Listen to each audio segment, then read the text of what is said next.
Your gut is not just a tube where food goes in and waste comes out. It is a living ecosystem. Right now, inside your body, there are trillions of bacteria working every second. Some of them help you digest food, produce important compounds, support your immune system, protect your gut lining, and even communicate with your brain. But here is the part most people never hear. When you stop feeding the good bacteria what they need, the whole system can start to change.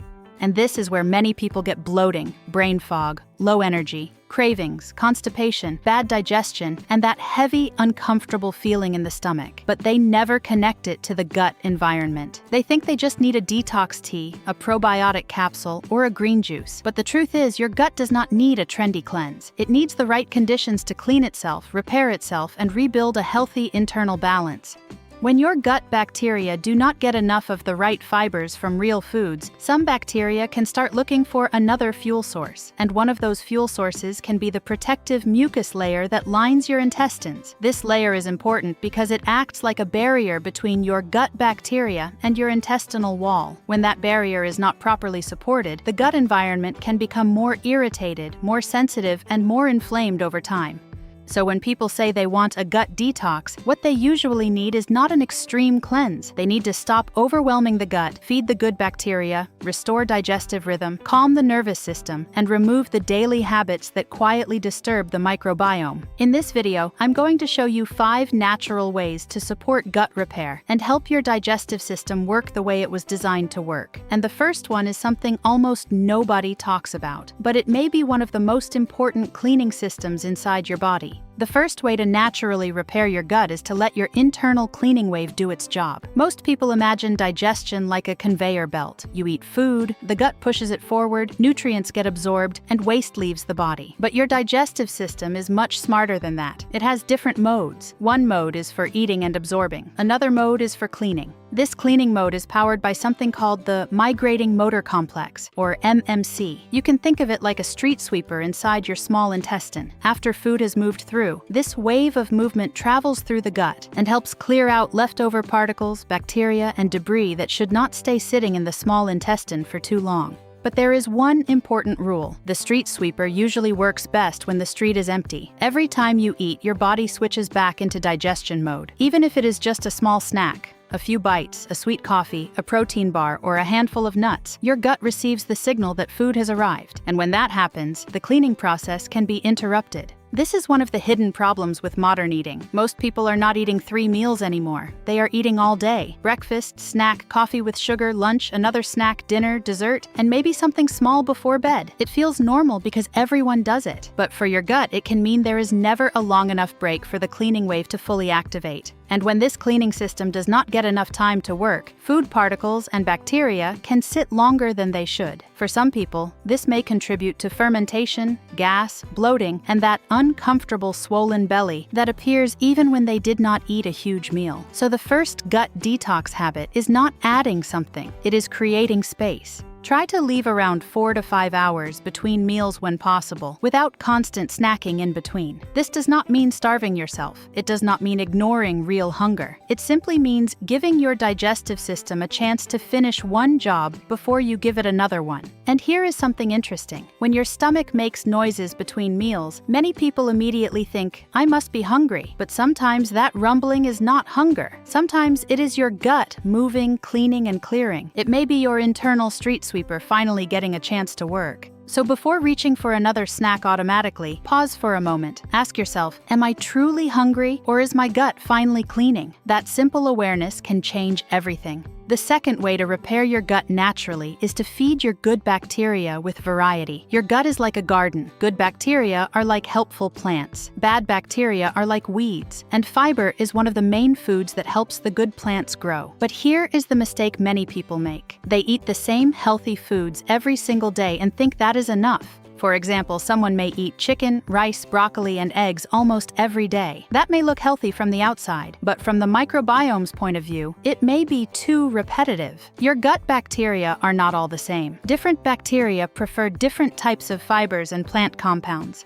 Some bacteria love the fibers in onions and garlic. Others prefer the fibers in beans and lentils. Others thrive on berries, oats, apples, leafy greens, nuts, seeds, herbs, and spices. This is why variety matters so much. You are not just eating for yourself. You are feeding an entire ecosystem. A probiotic capsule may add a few strains of bacteria, but food creates the environment those bacteria need to survive. Taking probiotics while eating a low-fiber, low-variety diet is like throwing seeds onto dry soil and expecting a forest to grow. The seeds may be there, but the soil is not ready. This is why one of the best gut health goals is to eat a wide variety of plant foods across the week, not just vegetables. Plant foods include fruits, vegetables, beans, lentils, chickpeas, oats, nuts, seeds, herbs, spices, and whole grains if they work well for your body. A simple target is around 30 different plant foods per week. At first, that sounds impossible, but it becomes easy when you understand what counts. Cinnamon counts, parsley counts, chia seeds count, walnuts count, blueberries count, garlic counts, lentils count, pumpkin seeds count, black beans count. Even small amounts of herbs and spices can help increase the diversity of your diet.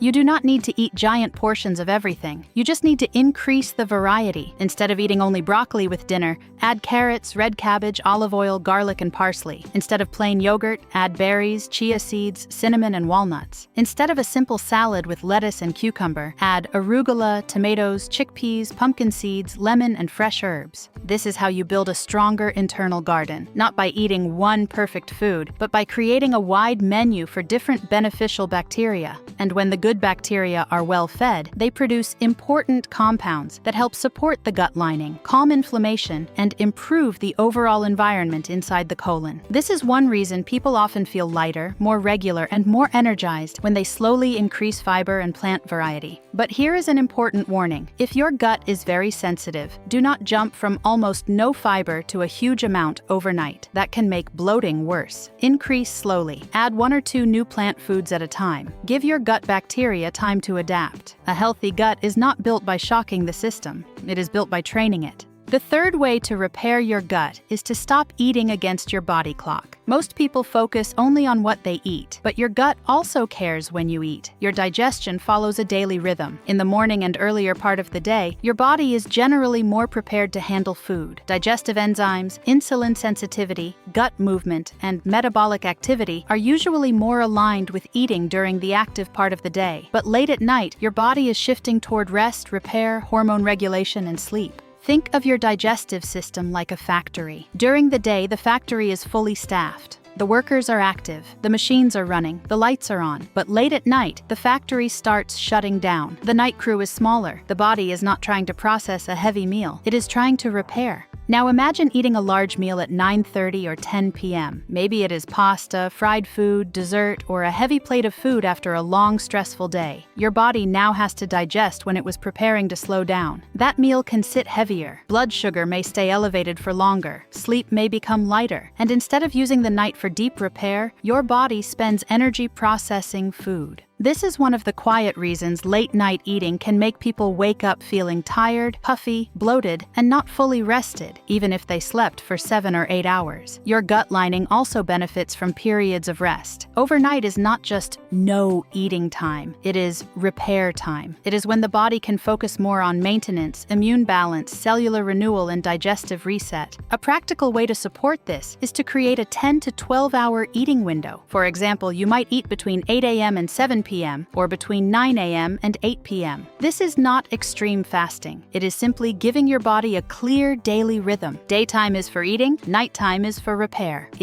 One of the most powerful changes is to finish your last meal at least 2 to 3 hours before bed. This gives your stomach time to empty, reduces the chance of reflux, and helps your body transition into sleep more smoothly. And this is where gut health and sleep become connected. Poor sleep can increase cravings the next day. Cravings can lead to more sugar and processed foods. More processed foods can disturb the gut. A disturbed gut can make sleep worse. Then the cycle repeats. So if you want to repair your gut, do not only ask, "What should I eat?" Also ask, "Am I giving my gut a proper night shift?" The fourth way to heal your gut naturally is to turn on rest and digest before you eat. This may sound simple, but it is one of the most ignored parts of digestion. You can eat the healthiest meal in the world, but if you eat it while stressed, rushed, angry, anxious, or distracted, your body may not digest it properly. Why? Because digestion is controlled partly by your nervous system. Your body has two main survival modes. One is fight or flight. This is the stress mode. The other is rest and digest. This is the recovery mode.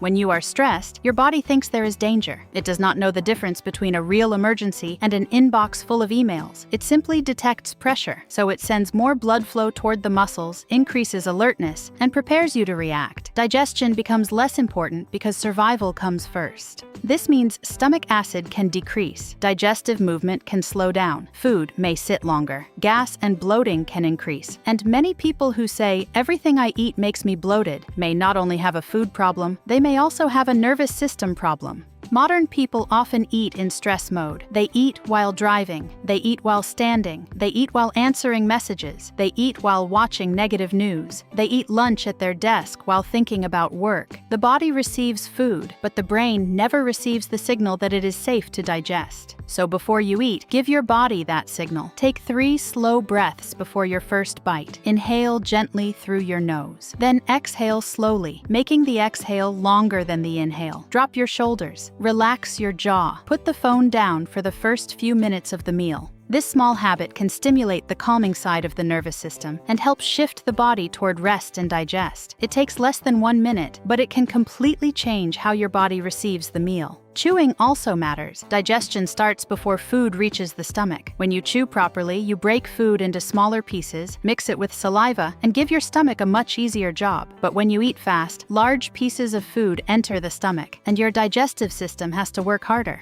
A simple rule is this: do not let your meals feel like a race. The slower you eat, the more signals your gut and brain can exchange. You feel satisfied sooner. You reduce the chance of overeating, and you allow your digestive system to work with you, not against you. This is why many traditional cultures treat meals as a calm experience. It is not just culture, it is biology. The 5th way to repair your gut is to stop the daily attacks on your microbiome. Most people focus on what to add: more fiber, more probiotics, more supplements, more green juices. But sometimes the most powerful healing step is subtraction. Remove what keeps irritating the system. One of the biggest disruptors of the gut microbiome is unnecessary antibiotic use. Antibiotics can save lives, and when a doctor says they are necessary, they can be extremely important. But using antibiotics when they are not needed can disturb the balance of gut bacteria. They do not only kill harmful bacteria, they can also reduce beneficial bacteria and lower microbial diversity. So the goal is not to fear antibiotics. The goal is to respect them. Use them when medically necessary, not casually. And if you do need them, support your gut afterward with fiber-rich foods, fermented foods if you tolerate them, enough protein, hydration, and plant variety. Another daily attack comes from ultra-processed foods. These foods are often low in fiber and high in refined sugar, refined oils, additives, and ingredients that do not feed your gut ecosystem well. The more ultra-processed food replaces real food, the less fuel your good bacteria receive.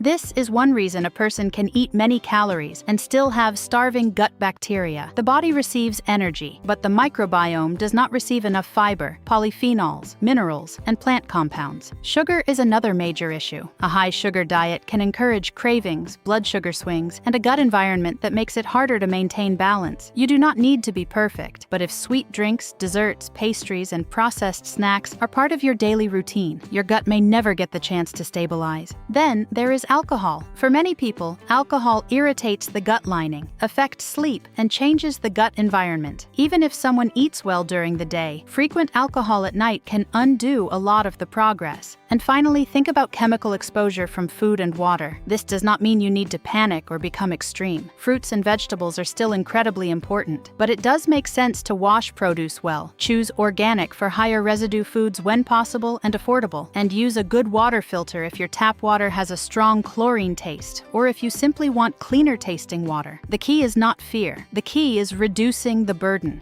Your gut is trying to repair every day. The cells of the gut lining renew themselves quickly. Your microbiome can shift when your diet changes. Your digestion can improve when your rhythm improves. But it is very difficult for the system to heal if every day you are adding stress, sugar, alcohol, constant snacking, low fiber, late night meals, and rushed eating. So gut repair is not one magic product. It is a pattern. Now let's bring all 5 pieces together. First, give your gut cleaning system time to work by spacing your meals and avoiding constant snacking. Second, feed your good bacteria with a wide variety of plant foods across the week. Third, align your eating with your body clock by avoiding heavy late-night meals and giving your gut a proper overnight rest. Fourth, activate rest and digest by breathing, slowing down, and chewing your food properly. And fifth, reduce the things that disturb your microbiome, especially unnecessary antibiotics, ultra-processed foods, too much sugar, frequent alcohol, and avoidable chemical exposure. This is what a real gut detox looks like. It is not a tea that keeps you running to the bathroom. It is not a 3-day cleanse. It is not starving yourself. And it is not buying expensive supplements while keeping the same habits that damaged the gut in the first place. A real gut reset is when your body finally gets the conditions it has been waiting for. More space between meals, more plants, better timing, less stress, fewer irritants, more consistency. And the beautiful thing is, you do not need to change everything in one day. In fact, you should not. Start with one habit. Maybe today you stop snacking between breakfast and lunch. Tomorrow you add 3 new plant foods to your meal. This week you finish dinner earlier. Before your next meal you take 3 deep breaths. Next time you shop, you choose more real foods and fewer packaged snacks. Small changes become powerful when they repeat. And if you have been feeling bloated, tired, foggy, heavy, or uncomfortable for a long time, this is your reminder. Your gut is not your enemy. It may simply be asking for rhythm, nourishment, and rest. Of course, if you have severe pain, unexplained weight loss, blood in your stool, ongoing diarrhea, persistent constipation, or symptoms that do not improve, speak with a qualified healthcare professional. Sometimes gut symptoms need proper medical attention, but for many people, the foundation starts with daily habits. Because your gut health is not built by what you do once, it is built by what you repeat. So today, do not ask, what can I take to detox my gut? Ask a better question. What can I stop doing that keeps my gut from repairing? Stop eating all day. Stop starving your good bacteria. Stop eating heavy meals late at night. Stop rushing through food in stress mode. Stop overwhelming your system with things that do not support it. Do this consistently, and your gut can begin to feel calmer, lighter, and more balanced. And when your gut improves, many other things can improve with it. Your energy, your cravings, your digestion, your focus, your sleep, and even the way your body feels throughout the day. If you found this helpful, make sure to subscribe to Healthy Grams, because we're going to keep breaking down simple, natural ways to support your body, improve your health, and feel better from the inside out. And before you go, tell me in the comments, which one do you think is hurting your gut the most right now? Constant snacking, low fiber, late night eating, stress, or processed foods? Your answer may reveal exactly where your gut reset needs to begin.